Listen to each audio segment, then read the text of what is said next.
আজি প্ৰায় 2টামান বজাত মই হাঁহ মুৰ্গীখিনি এৰি দিছিলোঁ।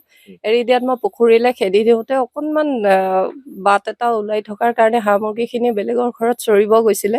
যাওঁতে প্ৰায় 7 মিনিটমানৰ পাছতে মোৰ হাঁহ মুৰ্গীখিনি তাতে চটফটাই পৰি মৰি আছে।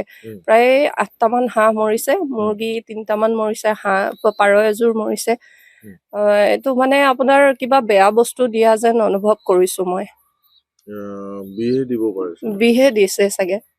আজিৰ দিনত এনেকে অজান বস্তু এটা এনেকে মাৰি দিয়াটো বহুত ডাঙৰ কথা। মই 2-4টা বস্তু ইয়াতে ভাল লাগে কাৰণে পুহি মানে জীৱিকা বুলি নহয়, ভাল লাগে কাৰণে পুহি ৰাখিছো। তাতে মানুহবিলাকে এনেকুৱা কৰাৰ কাৰণে আজি বহুত বেয়া লাগিছে। মানুহে কৰিছে আৰু তেনেকুৱা এটা বস্তুনো বেলেগে কিয় দিব, মানুহে কৰিছে। হাঁহ পাৰ এযোৰ, তাৰপিছত হাঁহ 8টা, তাৰপিছত মুৰ্গী 3টা, গোটেইকেইটা মৰিলে। হয়, লক্ষণটো মানে আপোনাৰ ফেনাই থাকে মুখেদি, ফেনাই পেলানি আপোনাৰ ধপধপাই মৰি যায়।